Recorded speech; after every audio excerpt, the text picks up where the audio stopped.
Today we talk trade rumors, injury updates, preview the weekend, and so much more. All today on Locked On Tigers.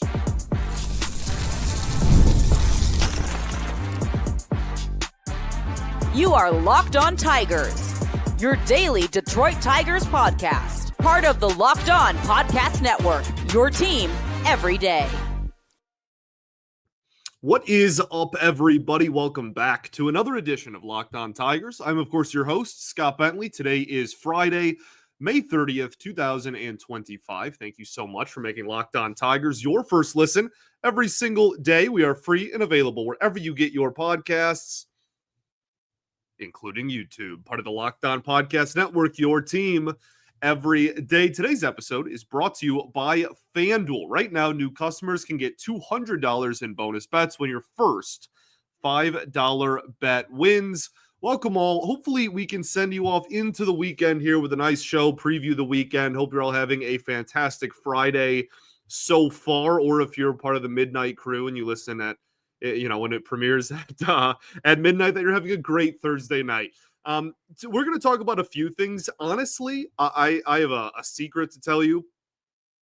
These are like my favorite genre of shows. I do this because I love talking about baseball. So I will always love talking about games that are played and action, especially when the Tigers are 17 games over 500. That obviously is awesome and is the best thing in the world. But I really do appreciate the kind of grab bag shows where there's not one big overarching, theme that we need to cover. But instead, it's an off day and we can kind of just talk about like a million different smaller things that are going on around the Tigers organization that we don't really have time on a game recap to maybe address. So we're going to talk about some trade rumors, quote unquote, that I don't even think that's really fair to call it what it is, but we'll dive into that. We're going to talk about Dingler's role on the team. I want to talk about Jace Young in AAA. I want to talk about Max Clark, Kevin McGonigle, Jackson Joe potentially being hurt, Alex Cobb, where he stands, other injury updates, and then preview the weekend. Okay, cool. Paul Skenes has been in the news a lot lately, not for anything of his own merit, like not for anything of his own doing, other than just being like one of the best pitchers in baseball already. This, let's. I can't even believe we have to have this conversation. Genuinely, there's been some articles written and some social media posts and whatnot surrounding the idea that the Tigers are a team that, and one of the only teams that have the capital to trade for Paul Skenes right now. I cannot stress this enough. Okay, I really can't. This is not happening. Okay, I don't care. Like I've seen a million different mock trades at this point online. The big one that was circulating involved like Clark and Rayner and Owen Hall and I think two or maybe even three other prospects. This is not happening. This is literally a guy, Jim Bowden for The Athletic, wrote an article and he was highlighting, hey, if the Pirates just are always going to be bad and never spend money, they should, like, here are some trades that I don't forget his wording even. It was like, here are some trades that they should at least consider at like a minimum. And he had a few mock trades and the Tigers were one of them. Skenes and Skubal are incredibly fun to imagine being in the same rotation together, okay? And it's a fever dream, and it's awesome, right? And you can go play MLB The Show and like recreate that, right? I'll probably do it, but this is not happening in the year of our Lord 2025. I promise you. Paul Skenes has 5 years of control, dog. 5. The Pirates are not trading Paul Skenes this year. It's so not happening. Okay? These exercises are pointless outside of just pure entertainment. Or like, we're having a beer with our friends and we're like, oh, like what would it take? What eventually, if you were running the Pirates, what would you say yes to? Those are like fun games to play, but it is not happening. And if you want to get into the real like nitty gritty of why, I think it honestly is because that offer, right? Rayner and Clark and Hall, like that probably only even starts the conversation. I need to make it so abundantly clear how much value is in Paul Skenes' right arm. You would probably need to add more than that. Like solid pieces, solid assets on top of that. This is a generational pitching talent who just put up a sub-2 ERA in a 6-WAR season as a rookie and has 5 years of team control left. It's almost so much. It honestly approaches the point. If not, I'm sure some people would say it's just straight up at this point where the Pirates rightfully, justifiably, understandably, etc., the price that they would ask for would be so high that it almost teeters on like not being worth it for the party that's literally getting Paul Skenes. Like that's how expensive, quote unquote, for lack of a better term, that he would be in a trade. Look, the Pirates may trade Paul Skenes in the future. I would even say they will trade him in the future. Okay? They are a cheap team that has a lame owner that nobody likes. And they haven't really taken any like marginal steps forward in the better part of a decade in terms of like record. But in the year 2025, this is pointless to discuss, and we will not be bringing it up on this show for the rest of the calendar year. Well, the rest of the calendar season. Maybe, I don't know. I'm sure there will be a lot of articles and rumors about, oh, it's the trade deadline. Should they do it? What could they get? This will never materialize. In 2 or 3 years, this might be a conversation again. Heck, this might be a conversation again as soon as like winter meetings. But Paul Skenes is not getting traded this year. Okay. And in 2 or 3 years, if he is traded, the package is going to look a lot different in a trade. It's not going to be as high. It will still be very high, assuming he's still as good as we think he's going to be. But it's not going to cost you 5 like top 100 prospects in baseball because it's not going to be 5 years of him. It's going to be 2 or 3. 1, 2, 3, whatever. Okay. I'm really glad we got that out of the way. And now we can just move on. Okay? Move on with our lives. Fun weekend. We got the Royals this weekend. Also got a handful of other kind of news and notes surrounding the organization that I want to address. We will do that right after this. Got to talk to y'all today about our friends over at supplyhouse.com. Get the supplies you need from the site that is made for the skilled trades at Supply House. Whether into plumbing, HVAC, or electrical work, Supply House is the reliable way to order products online. Their easy-to-use website is packed with helpful resources, and their latest product info can help you get the job done right. Plus, with a complete inventory, over 200,000 parts, and 400-plus top brands, you will find exactly what you need delivered fast from coast to coast.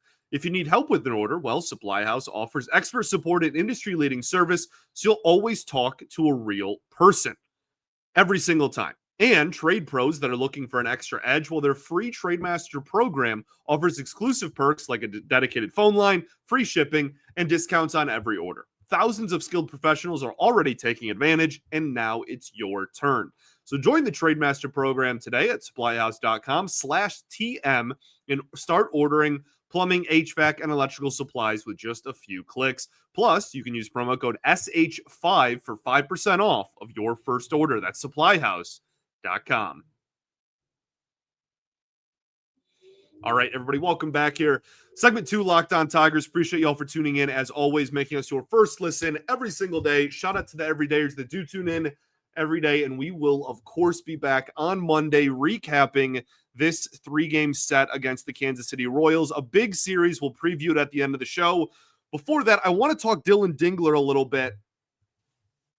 So I think it is to the point now where it's pretty obvious that Dingler is the 1A to Rogers 1B. And I'm really excited about that. Rogers, I love Jake Rogers, and he isn't going anywhere, and he shouldn't go anywhere.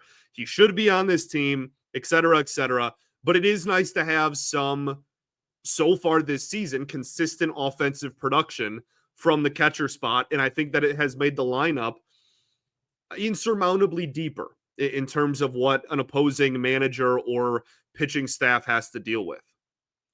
Dingler, I think the expectations throughout the years have just been really fascinating to me. This is a guy that when he was drafted, people out of Ohio State, people were really high on him. And then, once he got promoted out of, I think it was high single A, and kind of found himself in Erie, expectations high. He makes it to Erie, kind of has like a roller coaster where he's like goes on hot stretches and cold stretches and whatnot, and same defensively as well as at the plate. And maybe expectations died down a little bit. At one point, I think he fell out of the top 10 prospects in the organization, which is kind of ridiculous, I think, in hindsight. But then, last year it picked up yet again. Had a really solid season in AAA, gets called up, then struggles. But like this is why we have to be conscious of development. Okay.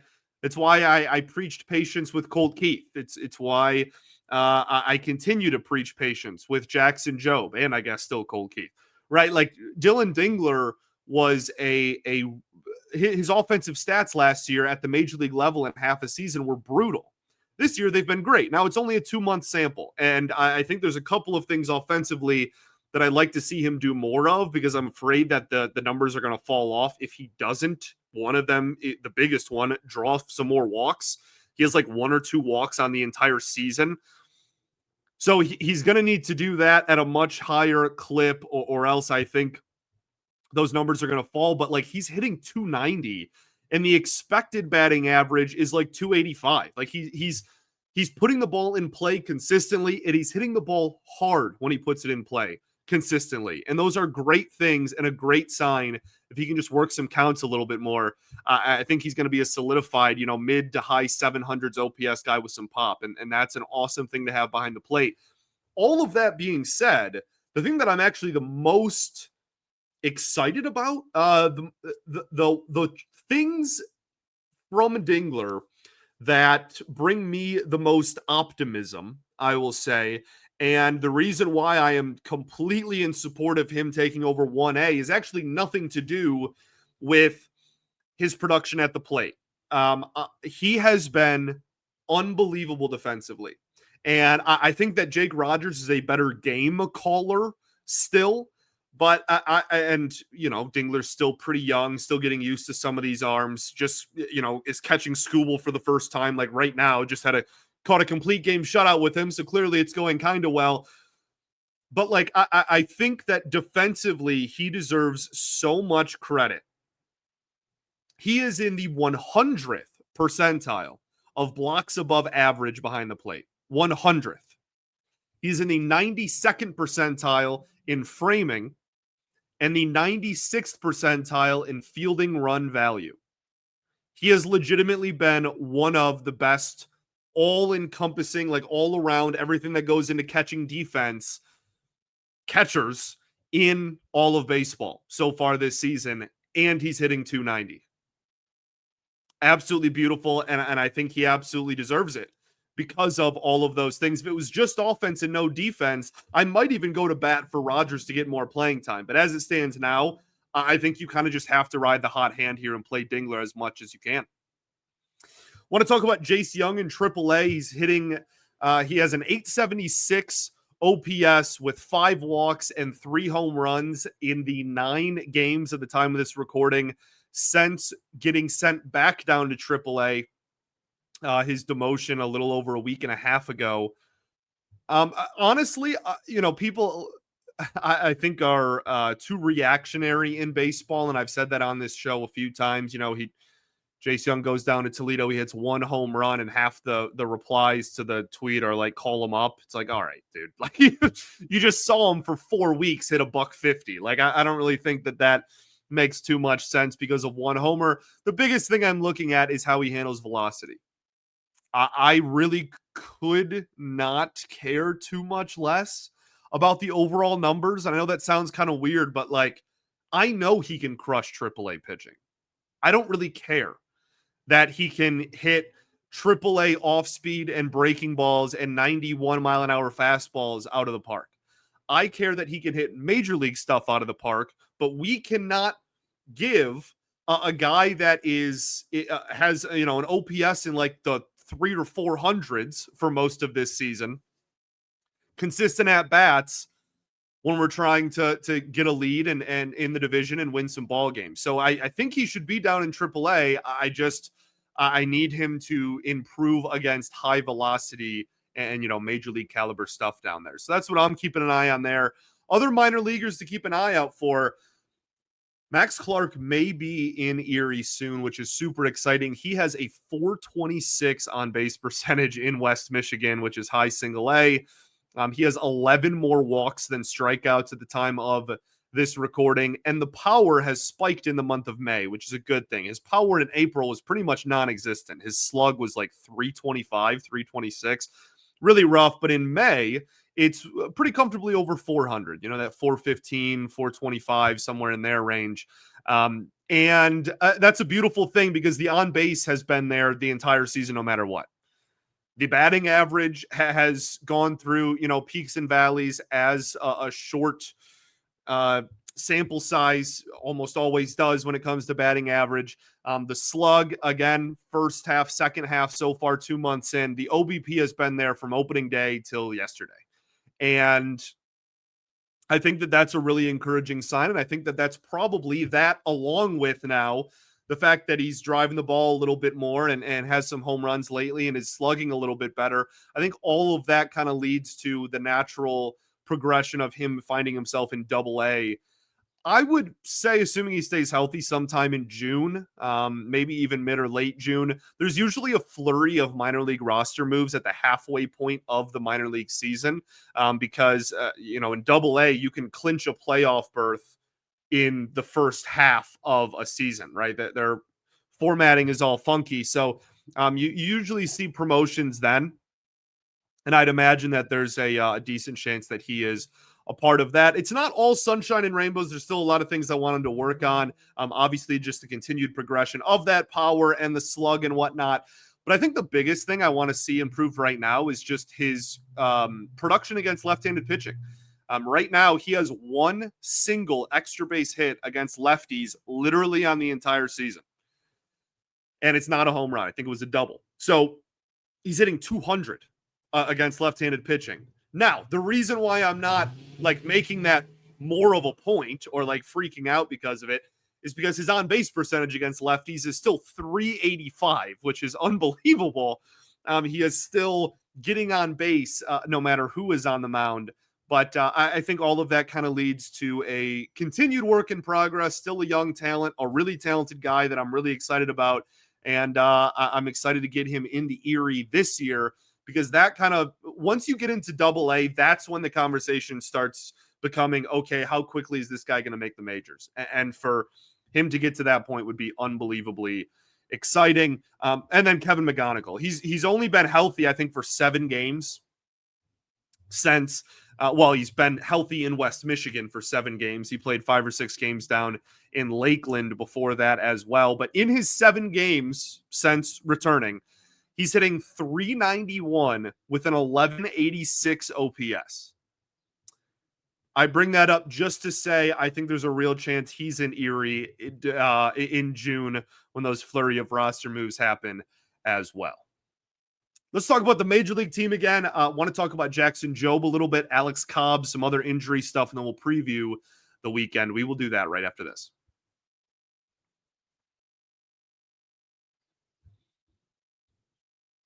All right, everybody, welcome back here. Third and final segment of Locked On Tigers. Appreciate y'all for tuning in, as always. So Jackson Jobe obviously talked about his outing yesterday. I recorded it pretty soon after the game ended, so I recorded it before all of the drama surrounding his availability after the game and whether he's hurt or not. Really, the long and short of it is that he wasn't available to the media immediately following the game, which is strange, to put it at a minimum. And in his outing, his velocity was down about 1.5 miles, and especially towards the end of the outing, you saw the dip in velocity and you saw a dip in spin rate. So the natural worry is he wasn't available to the media. His stuff was down. He must be hurt.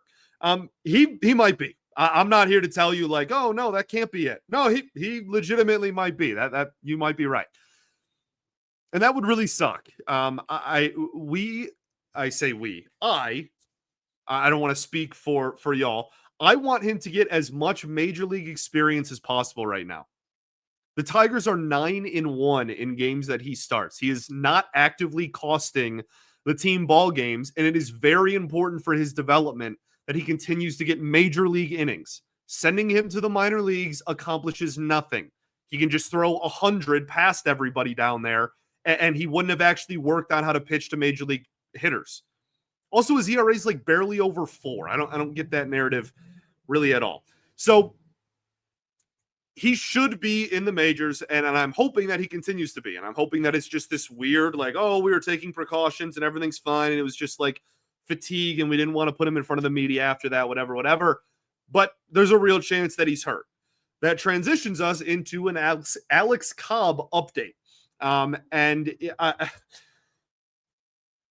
I know that there are a lot of mixed reviews, quite a few negative reviews, I guess we can just say, about the Alex Cobb signing. I understand the use of $15 million there, but at the end of the day, Casey Mize, Reese Olson, and potentially Jackson Jobe, that is over half of your opening day rotation, by the way, have all now been hurt in the last like 12 days.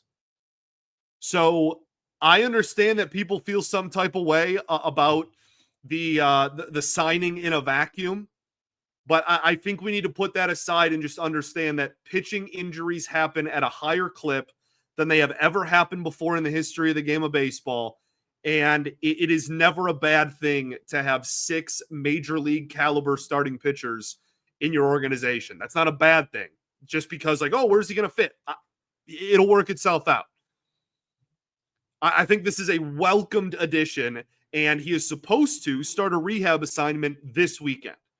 So I'd imagine because of the fact that he didn't pitch very much, if at all, in spring training, it might be a little bit of a prolonged rehab assignment. Not just going to be like, oh, one start and he's fine. Like he's probably going to have to have a few outings and maybe start off with like 3 innings pitched and then slowly stretch it out type of thing.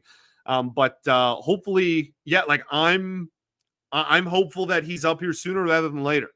I understand the injury stuff with him. The fact of the matter is, in the last 2 years when he's been on the field, he's actually been really darn good.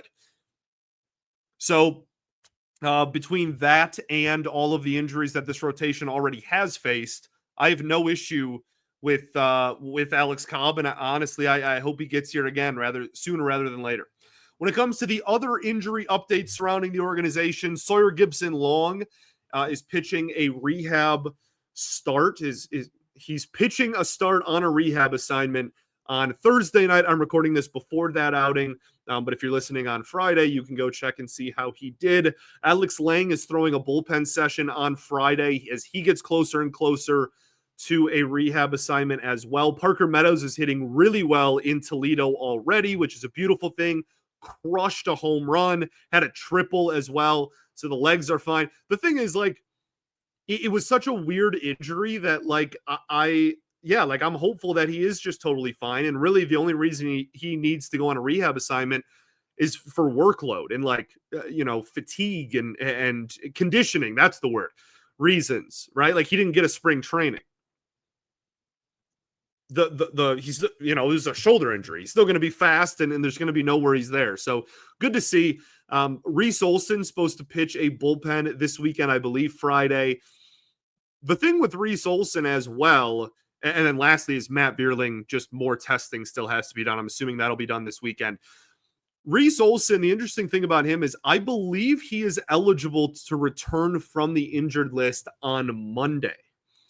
And if Job does hit the IL, then Montero will just stay and Olson will just fill Job's spot and pitch on Monday.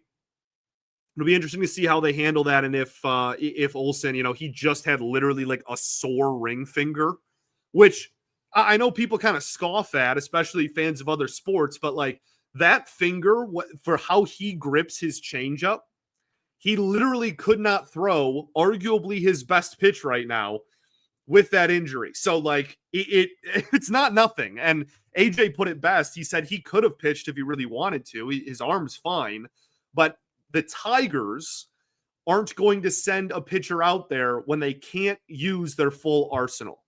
And I think that's a great quote to kind of highlight that. So hopefully he is back Monday and he doesn't need a rehab start. And he just missed a couple, twice through the rotation, and he can come back and no one's the wiser, but we'll see how that plays out. The Royals this weekend in Kansas City, a big series. The Royals are 30-27. Like I said, it's at Kauffman.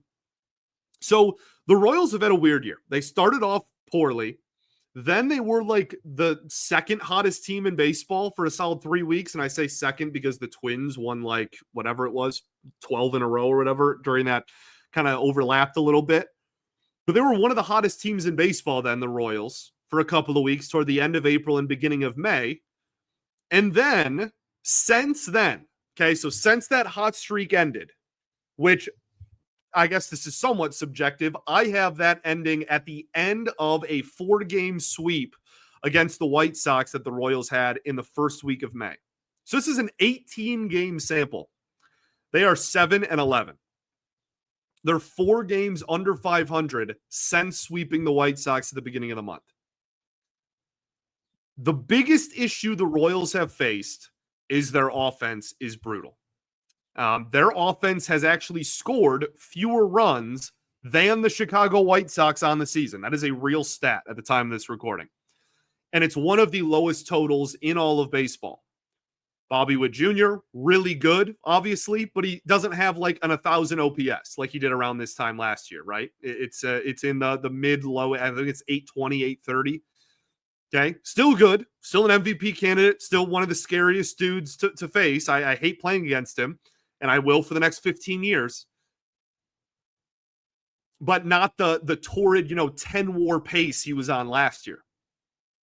Vinny Pasquantino, back from injury this year, hasn't hit very well. Salvador Perez, a mainstay in Kansas City, has not hit very well this year. Jonathan India, they traded from the Reds to give them kind of an on-base option at the top of their lineup. He hasn't hit very well this year. All 3 of those guys, vital parts of this lineup, they're all struggling. Garcia's had a pretty solid season when he's played, but outside of that, it's a lot of kind of filler guys, like organizational fillers, and they're just kind of going through the revolving door of trying to get something going offensively. Now, the strength of their team is still the pitching and still ultimately the fact that they have Bobby Witt Jr. The pitching has been fantastic, and it is one of the lowest run totals in baseball. They have actually given up fewer runs than your Detroit Tigers, who are, touted as this great pitching staff. They have a really good rotation, and a really solid back end of the bullpen. You can get to them, in the middle innings a little bit, but they have a really, really kind of shut down back end, high leverage pen. And almost every starting pitcher they throw out there has had a great year.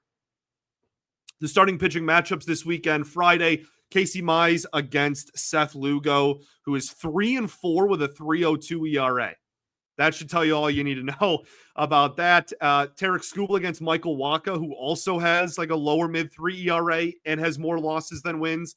And then Sunday is Bubic against Montero. I think the expectation to go take 2 of 3. I say it all the time. Like at this point, I kind of go into every series expecting a win, especially when Tarek Skubal pitches, man. That is almost, not quite, and I'm not trying to get ahead of myself or guarantee anything here. The Royals are a good baseball team, and I respect their I'm not very big fans of them. That caused me a lot of pain in my 27 years on this planet. But I respect the direction that this organization is headed in the way that they play baseball.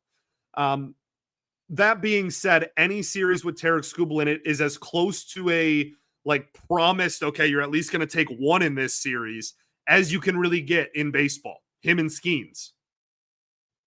So if you can just split game 1 and 3 and take game 2 like you're going to be favored to do, that's a series win. Thanks for making Locked On Tigers your first listen every single day. Shout out to the everydayers that do tune in every day. And we will, of course, be back on Monday recapping that series against the Royals. Appreciate you all greatly. Peace and love. Going to therapy's dope, and I'll catch y'all. Oh, I almost said tomorrow.